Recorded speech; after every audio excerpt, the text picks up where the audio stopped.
Before you launch your boat for the season, there's a few critical items that you need to check, replace, and action so that you spend more time on the water and less time in the repair shop. Let's talk about them.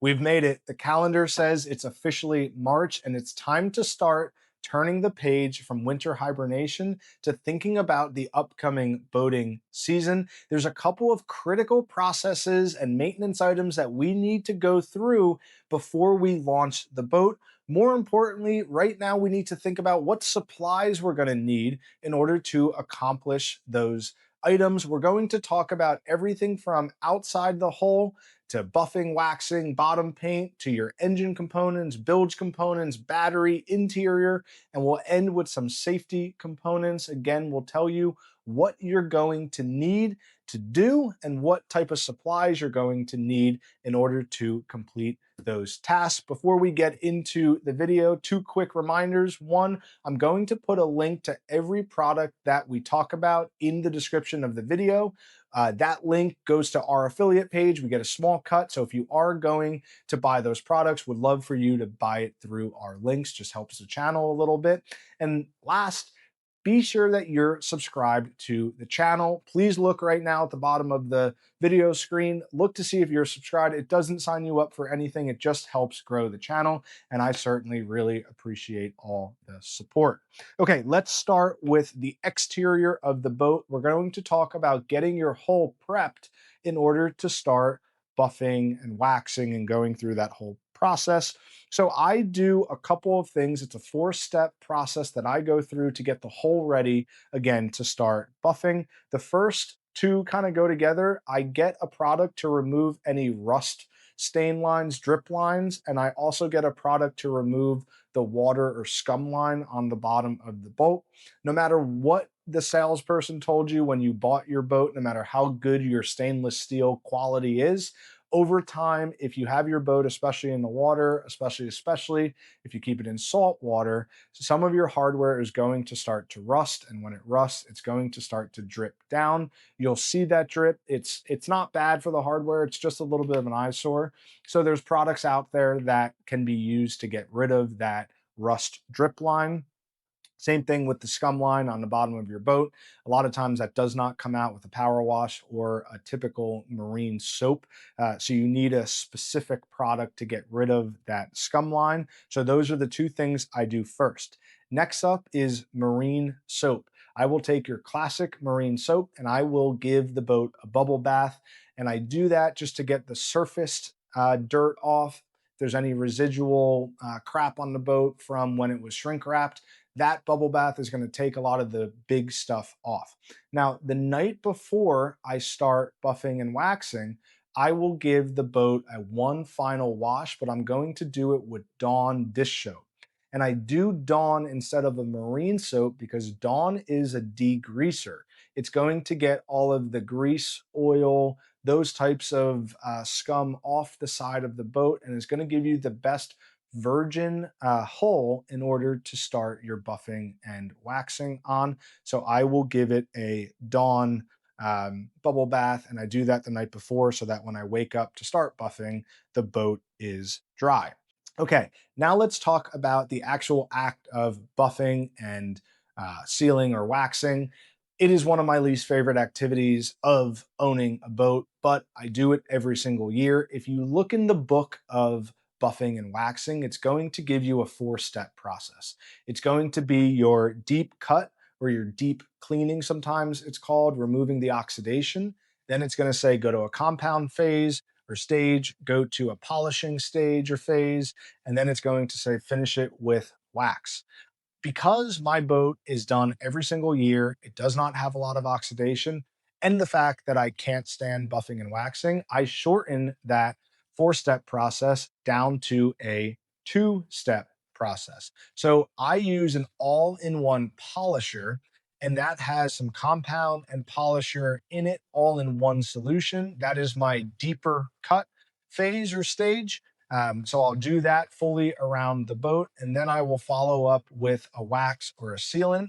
I like to use Nautical One products. They are a great brand with great products. I've been using it for the last couple years and something that I recommend to you. So obviously I will link that in the description as well. You can make the decision based on how much oxidation you have on your boat or how much pain you want to endure with buffing and waxing. If you want to go for the 4-stage process, by all means, absolutely do it. If you want to just go with the 2-stage, if your boat does not have heavy oxidation, again, it's worked for me for the last couple of years. Now, to apply the buff and the wax, or the compound, the polish and the wax, you need a buffer. And there's a lot of different types of buffers. Some of them are pretty cheap, some of them are pretty expensive. There's only two things that really matter in a buffer. One, that it's speed variable, that you can change how fast it's going. So you can go slow or you can go fast, like 1 to 9, right? Little dial. And the other component is that it is a dual action. So if you get a buffer that only spins, you have risk of putting swirls in your gel coat as you're going through the buffing process. A dual action just means that the head of the buffer doesn't just go in a circle, it goes in a kind of random pattern, and it's going to reduce the risk that you put swirls in your gel coat. So those are really the only two components. As long as it does that, if it's 40 bucks, hey, as long as it has those two components, it is good enough. I will put the unit that I've been using for the last, 5 to 10 years, and it works well. I use it once a year, so it's not like it gets a lot of work. You don't need to buy the best buffer out there. You just need to be sure that it has those two components. The other part of buffing that you need to think about is what type of pad are you going to use? There's two main types of pad. There's a wool pad and there's a foam pad. The wool pad is what the professional detailers use. The pros and cons of it: pro is it takes off a lot of material quickly. The con of it is it takes off a lot of material quickly. So if you're an amateur, you've never done it before, or you only do it like me once a year, a wool pad, you just have to be careful that you don't take too much material off. You need to be sure you know what you're doing to use a wool pad. Foam pad is a little bit more forgiving. So it's what I use, it's what I recommend for uh, other DIYers like myself, non-professionals. uh, it is more forgiving, and then there's different levels of pad that you can get. So for example, on my 2-stage process, my polishing stage, my first stage, I will use a medium to heavy cut foam pad. That means that it's a little bit harder than the other foam pads, and it's going to cut into the gel coat a little bit more. It's certainly not going to cut in as much as the wool pad does, but it gives me a little bit more bite because I'm only doing the 2-step process. When I'm sealing it or putting the wax on, I use a sealer pad. It's a very light pad and it doesn't take any gel coat off. All it's doing is applying the sealant or wax to the boat. So you can decide what type of wool or foam. And then within that, do you want a heavy cut? Do you want a light cut? Do you want a medium cut? So on and so forth, all depending on the condition of your hull before you start. One thing that you'll need is a lot of microfiber towels. So in between, whenever you're done doing your buffing and waxing, you need to take off the residue or the residual material. You're going to do that with a microfiber towel. You can't have too many of them on hand. You want them to be clean. The more the merrier, and they're super cheap. So get yourself more than you think you need.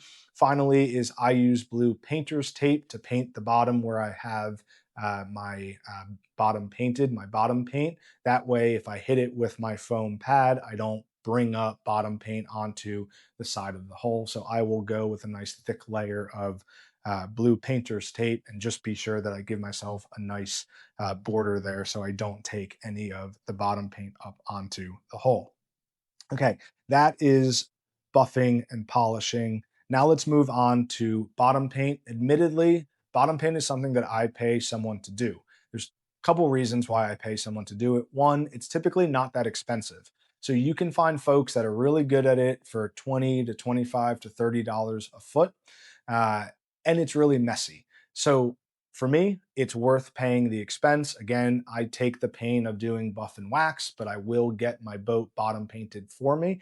It also sits on a trailer in my instance. So if your boat sits on a trailer, you have to have a way to raise the boat off of the trailer while the bottom is being painted. Typically, that includes jacks and wood cribbing, so on and so forth, stuff that I just don't want to mess with. So, again, for me, paying someone to do the bottom paint is well worth it. But if you were going to do it, let's talk about what you need.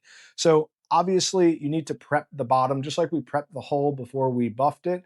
We need to prep the bottom before we paint it. It really comes down to being sure that all of the loose paint from the previous season is chipped off. So, whether you use a scraper, whether you use a high pressure power washer, you need to be sure that all of the loose paint chips from the previous layer have been scraped off. Now, from a bottom paint perspective, and there's two main types of bottom paint. There's your standard bottom paint that gets rolled on just like you were painting a wall in your house. And then there's ablative, and ablative has the technology in it that it slowly wears away as you're running through the water. So you're always having fresh paint on the bottom of your hull. Now, ablative can be a little bit or a lot more expensive than standard. All bottom paint is pretty expensive. We'll get to that in a second. But ablative certainly is a little bit more expensive, again, because of the technology of it slowly wearing itself away. The one nice part about ablative is if you don't use your boat that often the previous season, you could potentially get away with not having to repaint the bottom of your boat. The wear hasn't gotten to a point that it's ready for another coat. So, something to just keep in mind, maybe a little bit more expensive to add the layer, but you may not have to do it every single season, depending on how much you use the boat. Now, as I mentioned before, bottom paint can be very expensive, often a couple $100 to almost $1,000 if you get some higher tech bottom paint for a gallon. So when I said that I pay for it, and I pay, I think, $20 to $25 a foot for my boat to get bottom painted, it's almost worth it just in paint. That includes the paint cost that I'm paying someone to do it. So I'm paying what, $350, $400. But if I go and I buy a gallon of bottom paint, it's going to cost me $300, $400, $500. So just there, it makes sense for me to pay someone to do it, and I don't have to worry about getting to be a mess or the mess that it causes. Again, just think about for your situation, for your size boat, what you want to pay for and what you want to endure. If you did paint it, you need to have obviously paint rollers. You need to have a respirator, a mask. That paint is terrible stuff. So you want to be sure that you have some sort of respirator on. You want to wear eyewear. You don't want that to get in your eyes. If you want to protect your skin, you might want to put a Tyvek suit on. And then, like we said, if your boat is on a trailer, you're going to need a way to get it up while it's being painted. So typically that involves jacks and then wood cribbing to get your boat up so it can be painted. So that is bottom paint. Now let's move on to the engine. We're going to start with an oil change. Just like your car, your engine, your four-stroke engine needs to have an oil change done at least once a year. In order to do that, you obviously need some sort of oil container to catch the oil that comes out of your engine. You're also going to need a filter wrench to take the old oil filter off and put the new one on. So I'll put a link in the description as well for a oil filter wrench. You also need to obviously have new oil and a new filter. Look at your engine manufacturer handbook. It'll tell you exactly what type of oil you need and the type of filter that you need. One really dumb caveat that I've done personally, which is why I'll say it, make sure you have enough oil for the capacity of your engine. There's nothing more annoying than being in the middle of an engine or an oil change and then realizing that you don't have enough oil to fill your reservoir. You have to go mid-process to the store, or worst case, you have to order it and you can't complete it when you're doing it. Make sure you know your capacity, and then make sure you have enough on hand so that you can go ahead and do the whole oil change without having to stop. All right, very good. Now let's talk about on-engine fuel filter. So this is something that at minimum should be checked every year and probably blown out with compressed air. I like to replace all of my filters every single year. The boat's out of the water. I'm not using it. It's not a super high expensive item. I like to replace the on engine fuel filter as well. If you just want to take it out, inspect it, blow it out, maybe with some air, that's fine. That's up to you. While the boat is out of the water, I like to change it, but either way, it requires attention. All right, now let's go to spark plugs. This is a little bit controversial. I replace my spark plugs every single year.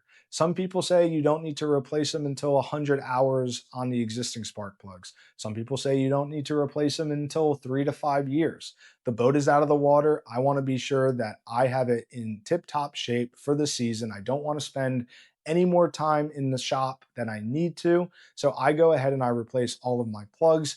This one is not super inexpensive. A plug nowadays can run anywhere from $15 to $20. So if you have a V6 with 6 cylinders, you need 6 spark plugs, 15, $20 times 6. Or if you have a V8, you need 8 of them and up. It can get a little bit expensive. In my opinion, the pros outweigh the cons. So I will replace my spark plugs. In order to replace your spark plugs, you need to have a socket set or a ratchet set. You probably need a socket extender. And then it's best if you have a spark plug socket. These are typically 5/8 inch in measurement. And what they do is they make it really easy to grab the spark plug out of the cylinder. They're typically magnetized and it just makes the process so much easier. So do yourself a favor, get yourself a good extension rod, get yourself a good spark plug socket puller for when you go and do your spark plugs. All right.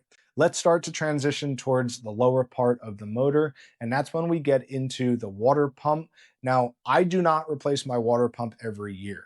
Typically, I'll replace my water pump every 3 to 5 years. Sometimes, honestly, I let it go longer than that. I think my first water pump in my engine lasted 6, 7, 8 years, which is pretty long, but 3 to 5 years is safe. If you really want to be diligent, you can replace it every year, but that is up to you. That is another component that I typically pay for someone to do.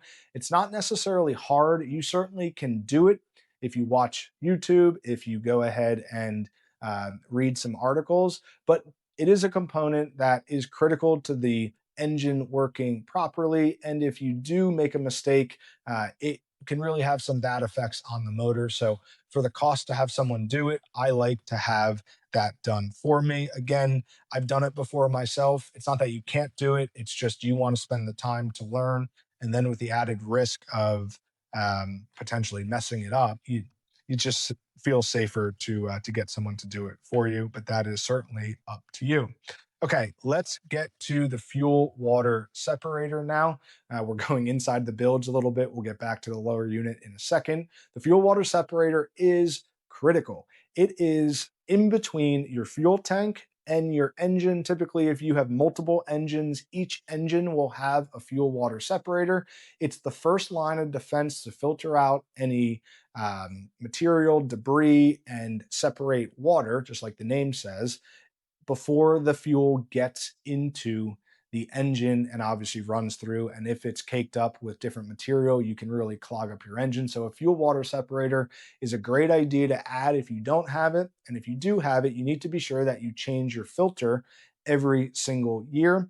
Now, it can be a little bit confusing of what type of filter you need. Most outboards use a 10 micron fuel water separator filter. That's just the size of the material that it can filter out. You don't need to know what 10 micron is. You just need to know that one, your engine probably, or not your engine, but your fuel water separator probably takes a 10 micron fuel water separator.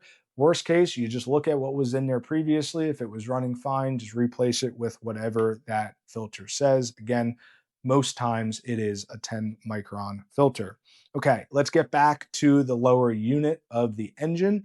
And now we're going to talk lower unit oil. Just like we did an oil change on the upper part of the engine, we need to change the oil in your lower unit if you didn't change it when you put the boat away in the fall.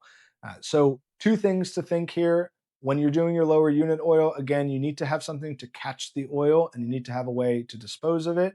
And then you need to be sure that when you take, there's typically 2 screws when you change the lower unit oil. On the back of those screws, there's a washer or a gasket. You need to be sure that you replace those gaskets every time you do your lower unit oil. It can be a plastic gasket or a rubber gasket, but just be sure that you order those gaskets. So when you go ahead and do your lower unit oil, you have the right gaskets, and you can put a new one on there. Again, that's going to prevent any water from getting into your lower unit, which obviously is critical.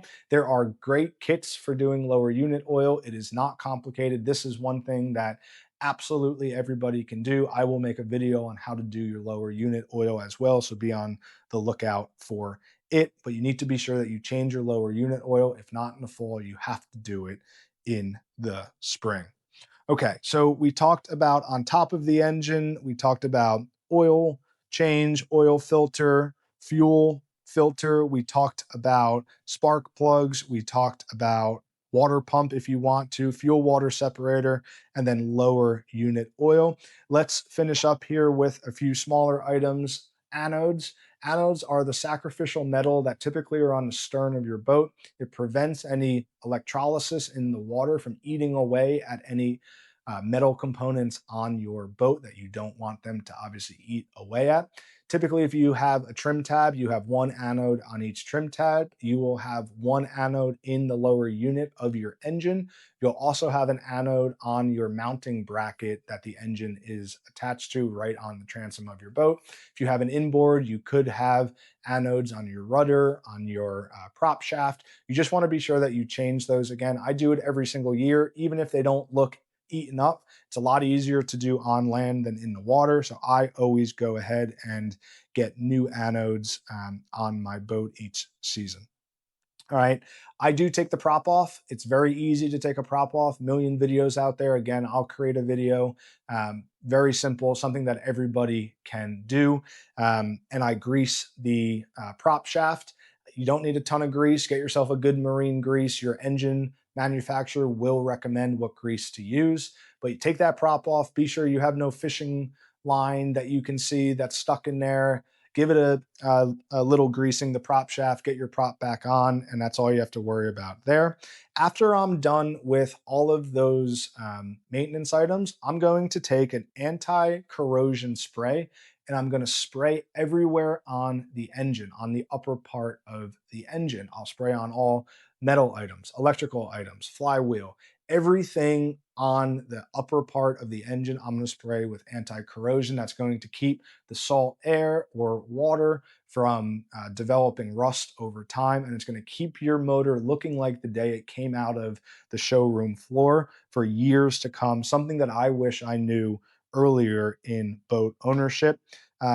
You may need to run your engine on earmuffs. They quite literally look like earmuffs you wear on your ears, but it's for the lower unit in your water intake, and it's a way to run your boat when it's on land. The only caveat I'll say there is some engine manufacturers require a specific process. There's some other water intakes that you might have to tape closed. Make sure you just do a quick Google search on your engine and how to run it on land on earmuffs, something that's very important. Last but not least is batteries and your bilge pump. Batteries first. I put my batteries on a trickle charge before I put them back into the boat. I store them in a garage. It's a little bit more tempered than out in the boat, in the weather, in the extreme cold. So I'll be sure that they are charged up before I go ahead and get them back hooked up. I'll also take 120 or 180 grit sandpaper and just clean up the terminals. Be sure that when I put the battery cables on, that they get good contact. You want those things to be super tight. You shouldn't be able to move the battery cables once you ratchet them down. You want it to be very tight. You need to have good contacts. You don't want to have any corrosion or anything like that. Take that sandpaper and just clean them up. Last but not least is your bilge pump. While it's on land, just be sure your bilge pump works. Get some water into your bilge. Make sure that the float floats up and turns on the bilge pump, and the pump actually works and pulls water out of your bilge. Okay, those are the engine components. Let's now move on to interior. Interior, we're going to go a little bit quicker just because you can go crazy with interior or you can go a little bit more basic. It's really the type of boat you have, how anal you are about, getting it clean right now. You can always do interior once it's in the water, but obviously easier to do it out of the water when you have a hose and electrical hookup, right close to where your boat is. So here we go. We're going to talk about power washing. I do a big power wash inside my boat. I have found it to be a lot easier to get into the nooks and crannies by using a power washer rather than having to have a small brush. It saves your knuckles so you don't hit them up against and get bloody knuckles. Again, we've all been there. I will use some sort of mildew cleaner. Again, the boat's been under shrink wrap most likely for a couple months. There's going to be some mildew. There may be some mold. Make sure you address it so that it doesn't get worse. There are mildew cleaners that I'll put in the description of the video. Make sure you go ahead and hit it with those cleaners.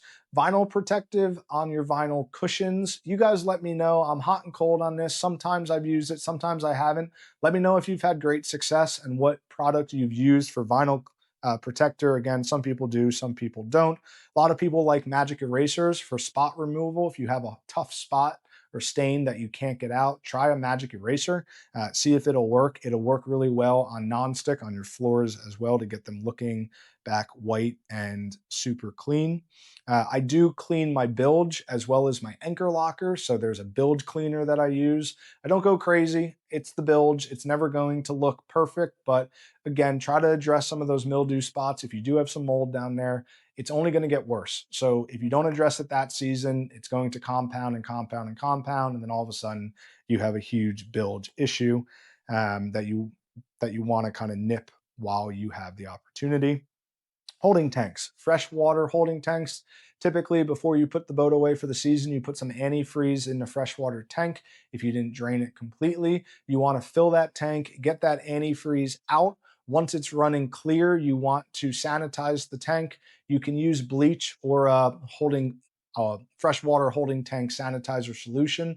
A lot of people just use bleach. Do a quick Google search. It'll give you the right ratio to water. Again, that's just going to be sure that it's sanitized so you can use it without worrying as a freshwater wash down shower or washing your hands in the sink. If you have a head on board and a black water holding tank, you want to be sure that you're using the head treatment, the black water tank treatment that is sold. You want to follow those instructions completely. Obviously, you don't want to have a problem with that tank. That is certainly a crappy tank to have to deal with if you do have an issue.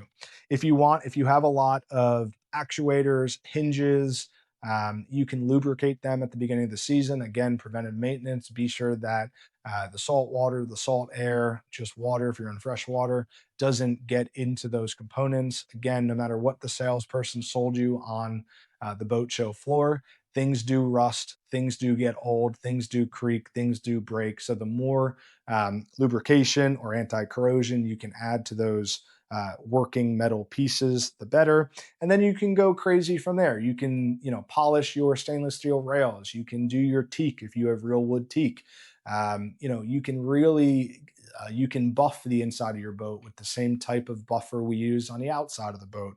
It all depends on how crazy you want to go, but those are the main items. You want to be sure that while you have the opportunity, while the boat's out of the water, you obviously don't neglect the inside of your boat. Last but not least, let's finish off with safety items. Fire extinguisher and flares. Be sure those things have not expired, especially flares. You want to look at the expiration date. I think it's every 3 years they need to be replaced. So be sure you're looking at those to know whether you need to go buy a new set. It is something that the Coast Guard or local police could ding you on if you get safety checked out on the water. So you want to be sure that those are still in good working condition. Your fire extinguisher, be sure that that little lever is still in the green zone. That tells you how pressurized it is. If it's in the yellow or the red, go ahead and get yourself a new fire extinguisher. Life jackets, you want to just be sure that um, uh, that they're in good condition. The straps aren't, chafed or cut or anything like that. Give them a quick look over. Navigation lights, especially if you have halogen lights, be sure that those things are still working. They can certainly burst when it's extreme cold or stop working. The filament can stop working in extreme cold. Your horn, be sure your horn still works. Check your electronics, VHF radio and chart plotter. Be sure that you don't have any issues there. If you did take your anchor out in the fall when you put the boat away, get your anchor back in before launching your boat. And finally, most importantly, make sure you have your boat plug in. It's going to be a really bad day when you go to launch after you did this laundry list of preventative maintenance and you realize you didn't put your boat plug in and you start taking on water. That would be a bad way to start the season. And that's it. I know it feels long, and quite frankly, it is kind of long. There are certain things that you need to do every single season to have success and not be in the repair shop. If you learned anything, please let me know. If I missed anything critical, please let me know. Let me know what supplies you guys use, any tips or tricks that you found throughout the years. I'd love to hear and engage with you guys. Thanks for watching. Don't forget to subscribe. We'll see you on the next one.